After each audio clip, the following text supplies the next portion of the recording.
একাধিক খেলোয়াড় রয়েছেন। সৌরভ একটা দামি রান করলেন, সেখান থেকে অমিত টুডু শট এবং বল চলে গেল গোলের মধ্যে। অনবদ্য ফ্রি কিক করলেন অমিত টুডু।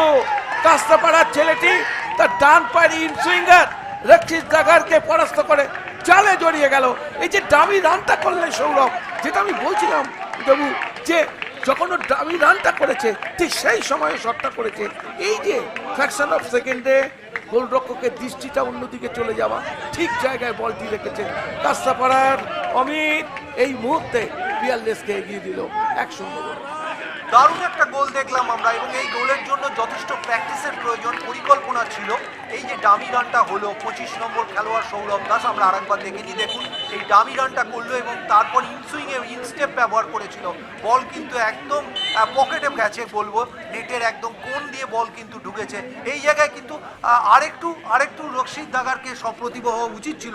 ওর মনে হচ্ছে আইসাইটটা গন্ডগোল হয়েছে, যে কারণে ও বলের গতিবিধি বুঝতে পারি। দেবুও বলটাকে জাজ করতে পারেনি। তুমি দেখো না ওর যে ডামি র্যাঙ্কটা করেছে, যখন ও দেখে যেমন যেভাবে হাত তুলেছে, খুব কনফিডেন্টলি হাত কিন্তু ও তোলেনি, এবং ও মানে আন্দাজেও হাতটা তুলেছে আমি বলবো, কারণ দেখতে পায়নি ঠিক মতো। এগিয়ে গেছে পিয়ারলেস দ্বিতীয় গোলের লক্ষ্যে। আবার একটি শট ছিল, কোচ সঞ্জয় দে কিছুটা আশ্বস্ত হতে পারেন। সেই সেখানে পিয়ারলেস মাত্র 3টি কর্নার পেয়েছে। দেখা যাক এই কর্নার থেকে কিছু ঘটে কিনা। বল কিন্তু ফেরত চলে আসছে ফিরতি বলে। আবার সেই জর্ডিন লিয়ানা বাঁ দিক থেকে আবার সেন্টার আসছে, বল কিন্তু গোল হতে পারে, এবং গোল! একদম অরক্ষিত অবস্থায় বল পেয়ে গেলেন সেই রহিম ওসমানু, ঘানার ফুটবলার। এবং এ যাত্রায় তিনি যখন বলটি ট্র্যাপ করছেন, তখন পিয়ারলেসের কোনো খেলোয়াড় তাকে কিন্তু বাধা দেননি, একদম আনমার্ক অবস্থায়। আসলে প্রথম প্রচেষ্টায় ফলো আপে বলটা ক্লিয়ার হয়নি ফলো তুলতে, যে কারণে ওসমানুর কাজটা সহজ হয়ে গেল, এবং কুল কাস্টমারের মতো তিনি কিন্তু বলটা গোলের মধ্যে ঠেলে দিলেন। সমতা ফিরে এলো আজকের এই ম্যাচে। আমরা দেখে নেব কিভাবে গোলটি হয়েছিল।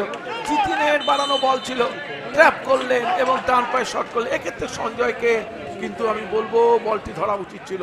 বলটি যখন আসছে ওসমানুর কাছে, ডান পায়ে পুশ করেছিল, একটা ডিফ্লেকশন হয়েছিল, এবং এই ডিফ্লেকশনের ফলেই কিন্তু এক্ষেত্রে সঞ্জয় কিন্তু কাজের কাজটি করতে পারে। দেখুন যখন ভালো করেছেন, পেনাল্টি শট আসছে এবং অনায়াস ভঙ্গিতে গোল।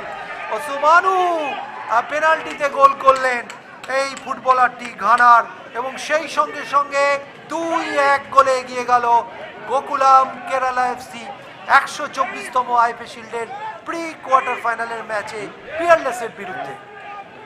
দারুণ শটটি করেছেন গোলরক্ষক, একদিকে শট গেল আরেকদিকে।